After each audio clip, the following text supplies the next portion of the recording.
ঢাকা শহরে এখন যত বাড়ি আছে সব বাড়িতে গার্ডেন, সবাই গার্ডেনে। একটা বাড়ি এখানে গার্ডেন। এখানে আমার একটা সেট চলতেছে, এটার ছাদের চতুর্পাশে গার্ডেন, আর গার্ডেনের লাইটিংয়ের জন্য আমি লাইটিং করছি। এটা আমি আপনাদেরকে অন্যদিন, ওটা ছাদের দুইটা ভিডিও আছে, আমি দুইটা ভিডিও আপনাদেরকে ডিটেলস সহকারে আমি আপনাদেরকে দেবো। ওই ডিজাইনটা কাজটা সম্পূর্ণ হলে, এখনও কাজটা পুরোপুরি সম্পূর্ণ হয় নাই।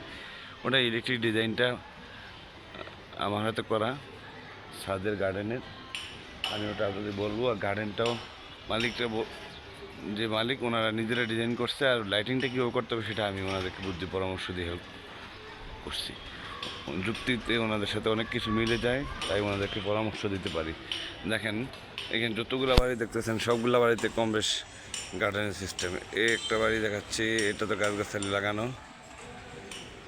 এর পাশে যে আর একটা বাড়ি, এটাও গাছগাছালি লাগানো। আমার এই যে বাড়িটার পরে দেখেন, ওই যে এটা শাস্ত্রাঙ্গন, এটা আমার হাতে প্রথম বিল্ডিং, 8তলা 9তলা 36 ফ্ল্যাটের। এটা পুরো ছাদে আমার যে কোম্পানি, সাবেক ডেভেলপার কোম্পানি সাজ বিল্ডার্সের মালিক উনি থাকে, উনি নিজে গার্ডেন করছে। আবার এই পাশে যদি আমরা যাই, প্রতিটা বাড়িতে মানুষ এখন গার্ডেন করতেছে ছাদে। এই যে আমার এক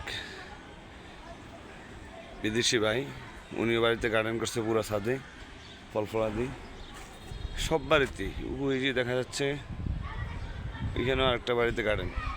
মানুষ, ঢাকা শহরে ইট পাথরের শহর, কিন্তু ছাদে উঠলে কেউ বলবে না যে এটা ইট পাথরের শহর না। এটা আমাদের প্রাকৃতিক দুর্যোগ মোকাবেলা করার জন্য ইট পাথরের শহরকে সবাই গাছগাছালি দিয়ে প্রাকৃতিক দুর্যোগ সহনশীল করার চেষ্টা করতেছে।